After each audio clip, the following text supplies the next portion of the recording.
اور میرے ہاتھ میں ابھی بھی کچھ نہیں تھا۔ میں دراصل اسے الگ کر ہی نہیں سکتا تھا۔ میرا اپنا کوئی کاروبار نہیں تھا، اور اگر میں ایسا کرتا تو میرے والد صاحب مجھ سے میری دکان بھی لے لیتے۔ میرے ہاتھ میں ابھی بھی کچھ بھی نہ رہتا، اور یہ بات میں نے سعدیہ کو نہیں بتائی تھی۔ وہ ایک سمجھدار لڑکی تھی، اور یہ بات شاید وہ بھانپ گئی تھی، اور اب ہمارے درمیان جھگڑے شروع ہو گئے تھے۔ روز ہماری بحث ہوتی، وہ کہتی مجھے یہاں سے نکالو، نہیں تو میں چلی جاؤں گی۔ اس نے مجھے ایک دن یہ بھی بتایا تھا کہ میرے سے چھوٹے والے بھائی نے اس کو ایک عجیب سی بات کہی ہے۔ اس نے اسے کہا ہے کہ میری ٹانگوں کی مالش کر دو ذرا۔ سعدیہ نے اس بات کو مذاق سمجھ کر ٹال دیا، پر وہ نہیں جانتی کہ وہ مذاق نہیں کر رہا تھا۔ یہ بات سعدیہ نے مجھے بتائی تو میں نے کہہ دیا کہ وہ مذاق کر رہا ہوگا، تم یہ بات دل پر مت لو۔ پر میں نہیں جانتا تھا کہ اس بات کا برا نتیجہ نکلے گا۔ ایک دن ہم سب گھر سے باہر تھے، سارا خاندان میرے ماموں کی شادی میں گیا ہوا تھا، اور میں نے اور سعدیہ نے بھی جانا تھا۔ پر میرے کچھ کام تھے، اس لیے میں نے اسے کہا کہ میں دوپہر تک کام کر لوں، پھر شام تک ہم بھی گاؤں چلے جائیں گے۔ اور اگلے دن شادی تھی۔ میں اپنے کام سے لیٹ ہو گیا، اور جب واپس آیا تو سامنے کا منظر دیکھ کر میرے پیروں تلے سے زمین نکل گئی۔ سعدیہ کمرے میں زمین پر پڑی ہوئی تھی، اور اس کی حالت سے صاف پتہ چل رہا تھا کہ کسی نے اس کے ساتھ غلط کاری کی ہے۔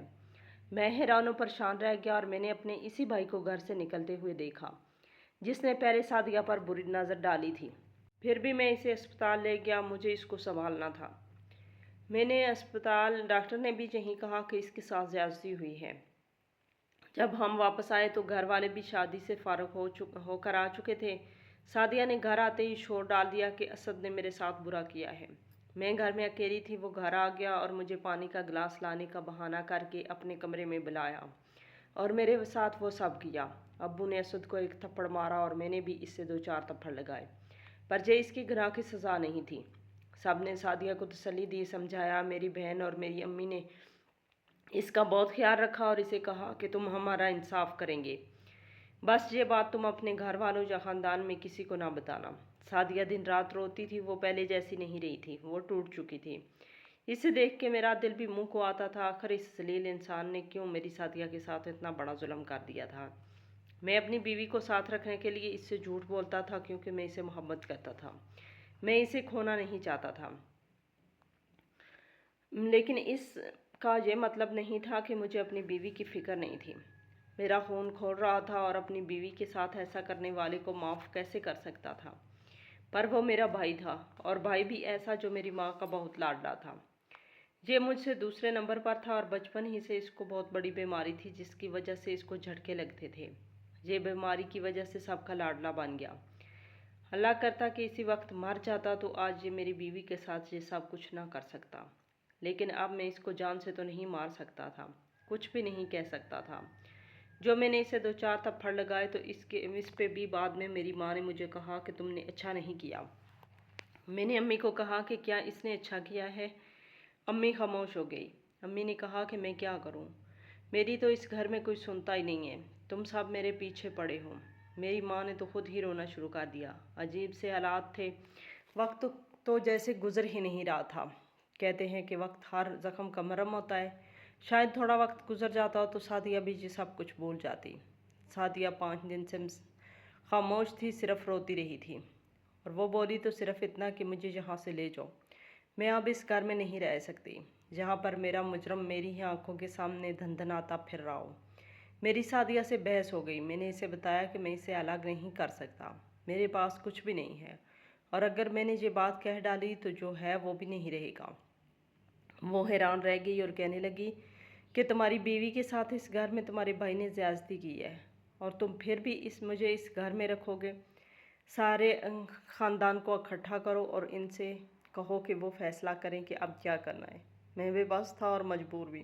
میں نے سعدیہ کو کہہ دیا کہ ایسا نہیں ہو سکتا، سارے خاندان کی عزت 2 پر نہیں لگا سکتا، اور تمہیں یہاں سے باہر بھی نہیں نکال سکتا۔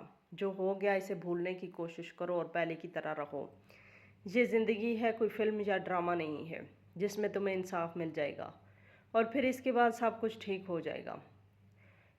اگر میں اپنے بھائی کے خلاف بات کی تو ہمیں اس گھر سے نکال دیا جائے گا۔